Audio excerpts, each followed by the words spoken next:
Halo semuanya, kami Agnes Anastasia dan Natasha Immanuel Putrani. Dalam kesempatan kali ini kami akan membahas chapter 22 mengenai Accounting Changes and Error Analysis. Nah, di Accounting Changes and Error Analysis itu kita akan membahas apa aja sih? Kita akan membahas yang pertama itu mengenai akuntansi untuk koreksi kesalahan, yang kedua jenis perubahan akuntansi dan akuntansi untuk perubahan kebijakan akuntansi, ketiga analisis kesalahan, dan yang terakhir kita akan membahas akuntansi dan pelaporan untuk perubahan dalam perkiraan. Yang pertama kita akan membahas jenis perubahan akuntansi. Perubahan akuntansi itu dibagi menjadi dua, perubahan prinsip akuntansi dan perubahan estimasi akuntansi. Untuk perubahan prinsip akuntansi sendiri yaitu merupakan sebuah perubahan dari prinsip, konvensi, dan praktik khusus yang ditetapkan oleh suatu entitas dalam mempersiapkan dan menyajikan laporan keuangan. Perubahan akuntansi melibatkan perubahan dari satu prinsip akuntansi yang berlaku umum ke yang lainnya. Perubahan prinsip ini tidak diakibatkan oleh penerapan prinsip akuntansi baru. Nah, yang selanjutnya ada perubahan estimasi akuntansi, yaitu merupakan suatu perubahan yang disebabkan karena adanya penyesuaian jumlah tercatat suatu aset atau beban terkait jumlah konsumsi periodik suatu aset yang dihasilkan dari penilaian. Di perubahan prinsip akuntansi itu ada pendekatan dalam perubahan laporan. Nah, itu terbagi menjadi 3 bagian. Yang pertama ada currently, retrospectively, dan yang terakhir ada prospectively. Untuk currently yaitu merupakan perbedaan tahun sebelumnya antara metode baru dengan metode lama. Penyesuaian hanya dilaporkan pada periode tahun berjalan saja. Perusahaan tidak mengubah laporan keuangan periode sebelumnya. Yang kedua ada retrospectively, yaitu menyusun kembali laporan keuangan periode sebelumnya atas dasar konsistensi periode baru yang diterapkan. Setiap bagian dari pengaruh kumulatif yang berkaitan dengan tahun sebelumnya diperlakukan sebagai penyesuaian laba ditahan awal dari tahun paling awal disajikan dalam laporan keuangan. Yang terakhir, prospectively, itu merupakan hasil yang dilaporkan sebelumnya tidak dapat diubah, saldo awal tidak perlu disesuaikan, dan penyesuaian ini tidak bisa dilakukan pada periode berjalan karena laporan sebelumnya sudah final. Di sini kita akan menjelaskan menggunakan ilustrasi. Denson Construction telah memperhitungkan labanya dari kontrak konstruksi jangka panjang dengan metode kontrak selesai atau cost recovery method. Di tahun 2019, perusahaan ini beralih ke metode presentasi menyelesaikan karena manajemen percaya bahwa pendekatan ini akan menghasilkan ukuran yang lebih tepat atas laba yang diperoleh. Untuk diperlakukan pajak atau asumsi tarif pajak yang berlaku menggunakan 40%. Perusahaan menerapkan metode cost recovery dan merencanakan untuk terus menggunakan metode ini di masa yang akan datang. Nah, untuk cost recovery metodenya, di sini income statement-nya for the year ended Desember 31 itu 2017 income before income tax-nya sebesar 400.000, di 2018 sebesar 160.000, dan di 2019 sebesar 190.000. Untuk income tax-nya sendiri tadi sudah disebutkan sebesar 40%. 2017 sebesar 160.000, 2018 64.000, dan 2019 76.000. Lalu hasilnya akan dikurangi, timbullah net income sebesar 240.000 di 2017, 96.000 di 2018, dan 114.000 di 2019. Seperti kita bisa lihat di layar. Untuk setelah perbandingannya, data for prospectively changes-nya, Journal Entry Beginning of 2019-nya itu di debit ada construction in process sebesar 220.000. Ini didapat dari difference prior to 2018 sebesar 200.000 ditambah total LTV of 2019-nya 20.000, maka sejumlah 220.000. Untuk di kreditnya ada jurnal deferred tax liability itu sebesar 88.000, itu dihasilkan dari tax effects-nya yang ditentukan 40%, sebesar 80.000 ditambah 8.000. Dan untuk return earnings-nya itu 132.000 dan income effect-nya net of tax 120.000 ditambah 12.000. Nah, perubahan prinsip akuntansi. Perubahan prinsip akuntansi itu dibagi menjadi dua, direct effects dan indirect effects. Direct effects, IAB mengambil posisi bahwa perusahaan harus secara retrospectively menerapkan efek langsung dari perubahan kebijakan akuntansi. Contohnya di sini dari efek langsung adalah penyelesaian keseimbangan persediaan sebagai akibat dari perusahaan dalam metode penilaian persediaan. Selanjutnya indirect effects. Efek tidak langsung adalah setiap perubahan saat ini aruskas masa depan dari suatu perusahaan yang dihasilkan dari perusahaan dalam kebijakan akuntansi yang diterapkan secara retrospektif. Sini contohnya dari efek tidak langsung adalah perubahan dalam pembagian keuntungan atau pembayaran berupa royalti yang didasarkan pada jumlah yang dilaporkan pada pendapatan atau laba bersih. Selanjutnya ada impractive capability, merupakan suatu kondisi di mana perusahaan tidak dapat menekan penerapan retrospektif, yaitu dikarenakan yang pertama perusahaan tidak dapat menentukan dampak penerapan itu sendiri, dan yang kedua penerapan retrospektif memerlukan asumsi tentang maksud manajemen pada prioritas sebelumnya. Yang terakhir, penerapan retrospektif memerlukan estimasi signifikan yang tidak dapat dikembangkan perusahaan. Jadi estimasinya tidak dapat ditentukan secara jelas karena tidak dapat dikembangkan oleh perusahaan. Selanjutnya akan dijelaskan oleh teman saya. Terdapat perubahan estimasi akuntansi. Yang pertama itu adalah bad debts atau hutang buruk. Yang keduanya itu adalah inventory obsolescence atau persediaan usang. Yang ketiga, useful lives and residual values of asset. Perubahan estimasi akuntansi itu ada 8. Yang pertama itu adalah bad debts atau hutang buruk. Yang kedua itu adalah persediaan usang atau inventory obsolescence. Yang ketiga itu adalah masa manfaat dan nilai sisa aset atau useful lives and residual values of asset.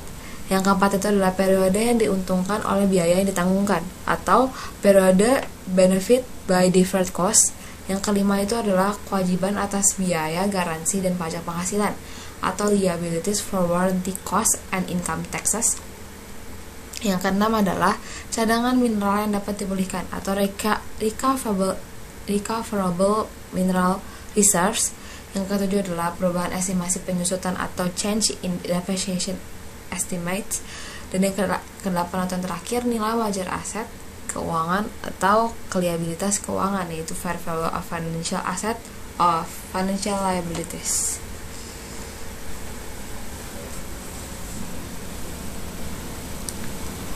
Nah, selanjutnya adalah prospective reporting. Perubahan estimasi akuntansi yang dilaporkan secara prospektif. Nah, perhitungan periode estimasi itu ada dalam dua. Yang pertama, periode perubahan jika perubahan hanya mempengaruhi periode tersebut, atau yang kedua, periode perubahan dan periode mendatang jika perubahan mempengaruhi keduanya.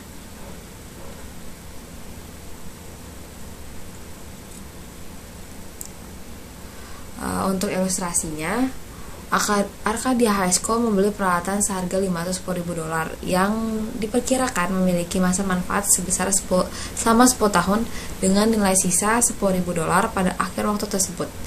Nah, untuk penyusutannya telah dicatat selama 7 tahun dengan garis lurus.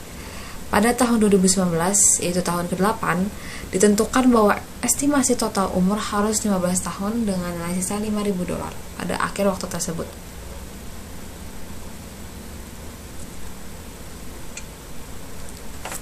Yang pertama harus dilakukan itu adalah buat nilai buku pada tanggal perubahan perkiraan. Nah, yang pertama itu adalah equipment cost $510.000 dari residual value yang dikurangi sebesar $10.000. Nah, jadi depreciable base-nya itu adalah $500.000 karena $510.000 kurang $10.000. Nah, untuk useful life-nya itu sebesar yang sama sebesar yang sudah diberitahu di soal 10 tahun. Jadi annual depreciation itu 50.000 kali 7.000 sebesar 350.000. Nah, untuk statement of financial position-nya di tanggal 31 Desember 2018 untuk property plant and equipment-nya itu equipment-nya sebesar $510.000, accumulation depreciation-nya sebesar 350.000 dan book value-nya sebesar $160.000.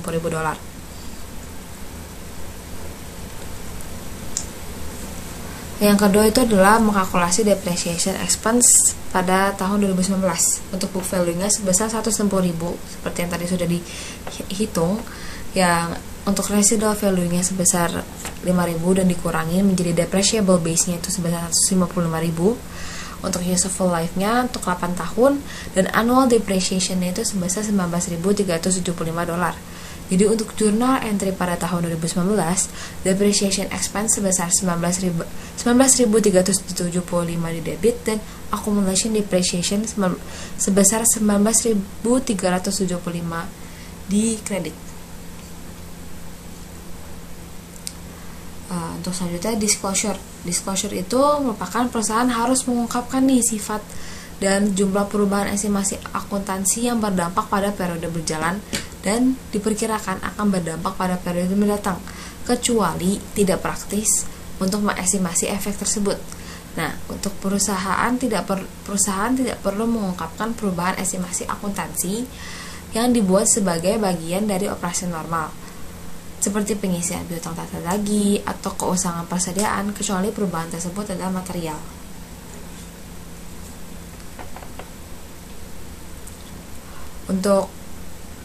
Untuk types of accounting error itu ada 6. Yang pertama, perubahan dari prinsip akuntansi yang tidak berlaku umum menjadi kebijakan akuntansi yang dapat diterima. Yang kedua adalah mathematical mistakes atau kesalahan matematika. Dan yang ketiga, perubahan estimasi yang terjadi karena perusahaan tidak menyusun estimasi dengan etikat yang baik. Yang keempat, kegagalan untuk memperoleh atau menunda pengeluaran atau pendapatan tertentu. Yang kelima adalah measure of facts atau penyalahgunaan fakta. Dan yang terakhir, salah klasifikasi biaya sebagai beban bukan aset dan sebaliknya. Untuk accounting error itu terdapat ada 2. Yang pertama, expense recognition dan taxes. Yang pertama yaitu expense recognition, itu mencatat pengeluaran dalam periode yang salah dan untuk jumlah yang salah. Dan yang kedua adalah taxes, kesalahan yang melibatkan koreksi ketentuan pajak, tidak tepat perlakuan kewajiban pajak dan item terkait pajak lainnya.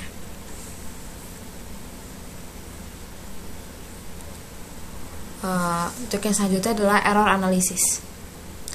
Perusahaan tuh harus mampu menjawab dari 3 pertanyaan berikut. Yang pertama, jenis kesalahan apa yang terlibat. Yang kedua, entry apa yang diperlukan untuk mengoreksi kesalahan. Dan yang ketiga, setelah ditemukan kesalahan, bagaimana laporan keuangan disajikan kembali. Nah, perusahaan memperlakukan error sebagai penyesuaian periode sebelumnya dan melaporkannya pada tahun berjalan sebagai penyesuaian saldo awal laba ditahan.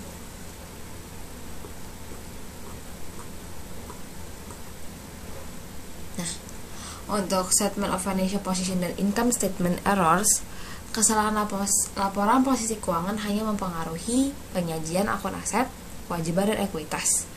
Berbeda dengan income statement yang mempengaruhi revenue atau expense yang tidak tepat. Yang pertama, current year error atau kesalahan tahun berjalan itu mengklasifikasi ulang item ke posisi yang tepat. Dan yang kedua adalah prior year error, kesalahan tahun sebelumnya, menyatakan kembali laporan posisi keuangan tahun sebelumnya untuk tujuan perbandingan.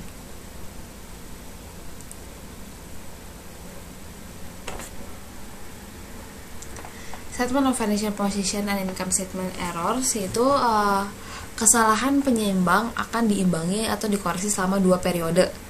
Yang pertama itu adalah jika perusahaan telah menutup pembukuan pada tahun berjalan, itu pun ada penjelasannya. Yang pertama, jika kesalahan sudah diimbangi, entry tidak diperlukan.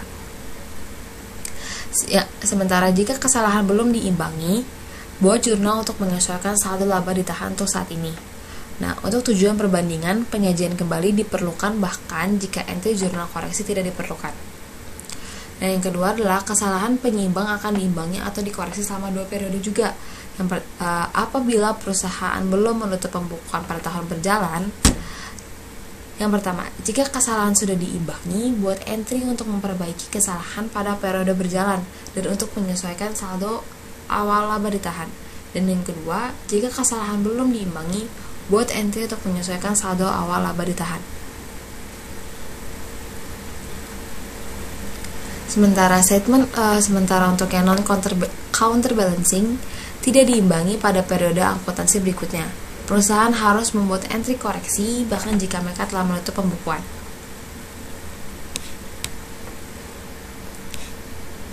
Sekian dari kami presentasi mengenai chapter 22. Terima kasih.